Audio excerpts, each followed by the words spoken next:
Okay, in this video, we're going to continue our discussion of integration by parts. We're going to look at one other unique type of problem that you might encounter.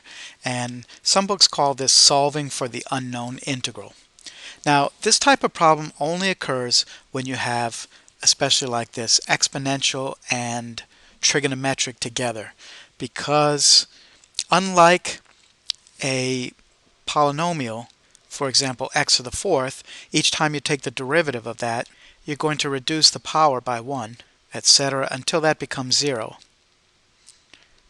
Like so. So this will eventually run out.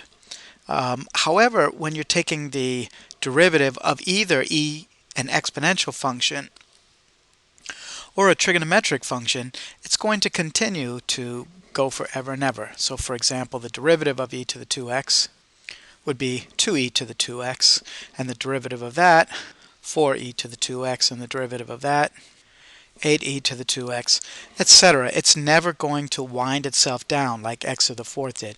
And the same thing will happen with the trigonometric functions. For example, the derivative, or the integral for that matter, of sine x. We'll just talk about the derivative right now. The derivative of sine x is cosine. Derivative of cosine is negative sine. The derivative of negative sine is negative cosine, and the derivative of negative cosine brings us back to sine. And so that's just going to keep repeating itself. And so when we have both of these types of factors, we need to choose one of them to be the u, and it's never going to wind itself down. So we use a slightly different strategy when it comes to this particular type of integral, when it's exponential and trigonometric together. And we'll take a look at that. Well, the strategy that we're going to use here, we're still going to have a u function and a dv function, and based on Lippitt, exponential comes before trigonometric, so we'll let the exponential function be our u. And the dv then will be what's ever left, that's sine x dx, and we'll find the differential of u, and that is 2e to the 2x dx, and the integral of sine of x will be negative cosine of x.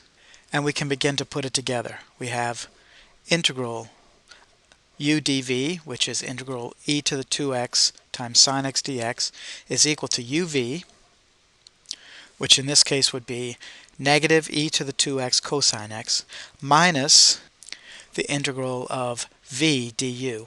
Now since v is negative, that negative sign is going to come out and make this integral positive. And now we have 2e to the 2x times cosine x dx. And once again, we have, if anything, we have something that's even slightly more complicated. We can bring out the 2. It's no better or no worse than the original integral. And so you might wonder where this is going. Well, we're going to repeat the integration by parts, this time letting u be 2e to the 2x, and dv being cosine of x dx. We take the differential of u, and that will be 4e to the 2x dx. And the integral of dv, or the integral of cosine x dx, would just be sine x. Alright, so now we're going to go ahead and put it together again. And we still have negative e to the 2x cosine x.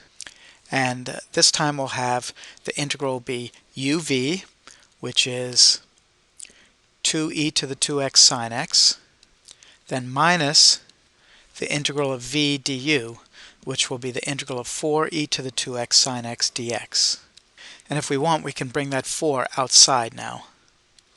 Now, you might notice, again, this is no better, no worse. However, you could see that this last integral, aside from the multiplier of 4 on the outside, is exactly the same as the original integral.